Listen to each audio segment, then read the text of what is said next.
one of the things I've always remembered was the first time she ever apologized to me. And I was young. I was maybe second, third grade. That's what I remember. But I remember the sincerity behind it. And that even though I am her child, she acknowledged that I'm a human being first. And I have feelings. And I think sometimes parents think that you just do whatever you want to do to your children because they're your children, but they're humans.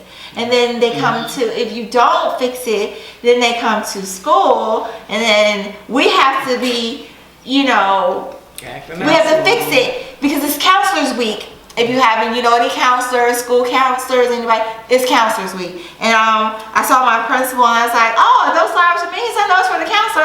He was like, you're not a counselor. He said, wait, yes you are. He was like, yeah, because we're sometimes we can't teach your kids because we're trying to fix what you've messed up in them. So, our kids, they may be young, but they carry so much on them. And they're exposed to so much. And so we have to start now.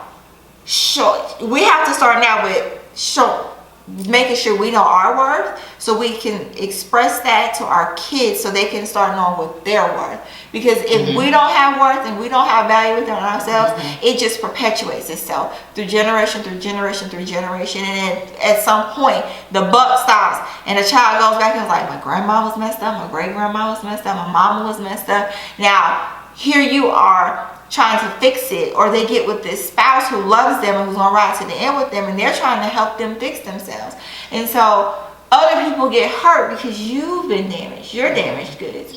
So you have to go back and just pull back for a moment and just reflect upon what you want, what you need around yourself. Because if you don't take control, then you're always gonna be living to please the next person, or what society thinks, or trying to be what you see on TV, or these Instagram girls, or these these reality stars. And I feel as though they're chasing for something that they are missing. Meg Stallion, she don't have neither one of her parents, and that's why she's like just hungry for attention constantly. She even said it, but constantly wanting attention. She said that, but still ain't changed nothing. But Meg Stallion. So just living like that. You do. You have to unplug. I have to get off social media. I have to get off. Like, it just be too much. I'm even gonna have to stop reading political stuff too. So that's your segment though. That's your segment though. You can't. That's your segment. That's your segment. No, I wake up in the morning and the first thing I do, because I'm not on social media, is read the news. And the news is depressing. What my cousin used to call CNN constant negative news. It's just, it's all the time. So the first thing, that's what I'm feeding myself. So I had to pay attention to that. Why do I feel this way? Why am I so angry? Why do I feel this way? Especially with the climate of last year and stuff, right? All the issues that we had going on. Why do I feel this way towards this group of people, or these people who have this beliefs or whatever? And, you have to check that. And for me, I have to unplug and ask myself those questions to make sure that what I'm doing and thinking and feeling is in line with me. But the journal that you're doing, I think, because I do journal too, but it's just a blank one. Yeah, I do both. Do you do blank? But okay, that's what I was gonna ask you. So it's like a journal prompt. Yes, a prompt, like a writing prompt. So it makes you really think about it and reflect upon a specific thing. So sometimes it's things that you don't think about. You wouldn't just journal about, what would you say to your 21-year-old self? What would you tell your 21-year-old self after, all you've gone through? And I'm like, whoa, what would I tell her? 39-year-old? What I would tell her, bitch, I need to be back like you. You was on point, man. What did you do? Sometimes you just go through things, or what you can prepare for. And sometimes it was just really light and airy things that's in her journal. And one of the things I like, she have a playlist of songs that just date all types of songs, but it's just feel good songs. It's just songs that make you feel good. And so I actually make the playlist and I put it into my phone on my Spotify, and it's just, I put it in, and it's like, my daughter was like, Mommy, what? We never listened to this. But then she's in the back seat just jamming because it's just feel good music.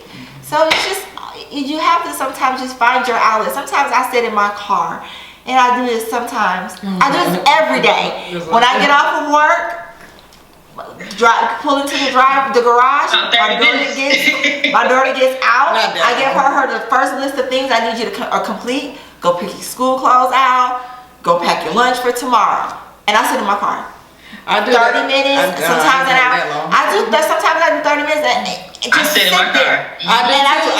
Because I work from home, so I go to the gym and I come back and I was like, I know I gotta get out of here and get started on work. So I just sit there, sometimes quiet, sometimes listen to a song too. But I really just have to sit there and say, this is your time to be still. And because you know you're gonna get in here, you're gonna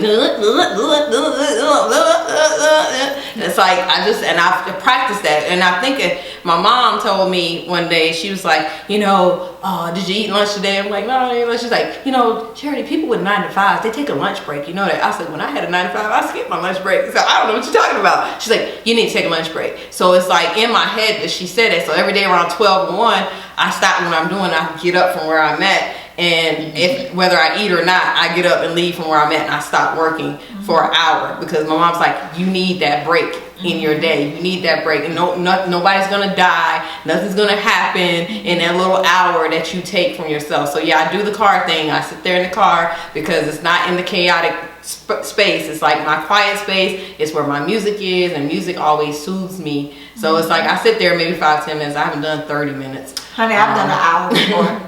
Just sit in my, I can listen to music. I may have a coming to Jesus moment. I may cry. I may laugh. I may talk on the car.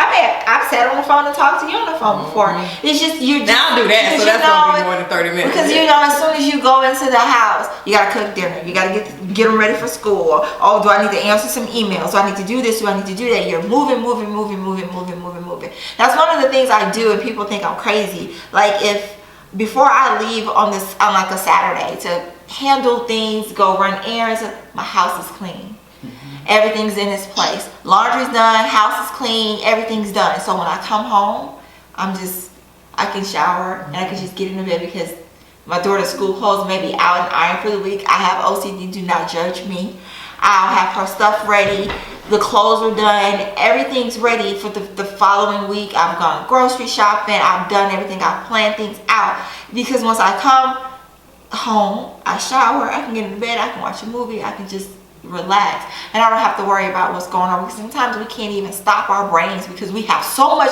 Gotta do this, gotta do this, gotta do that, gotta do this, gotta do that. That's how I am when I travel. I want to make sure the house is clean, bed is made, everything is in place. So when I come home, I want to come home I want to continue that experience from my travel. I come home into a peaceful environment. I don't want to come home into chaos. I've packed for like a month, like before. I have all my stuff ready. Like my stuff is ready. Everything's ready. Sometimes I may iron everything. So when we get there, all there is just put my clothes on and go, where we going next, friend? Where we going?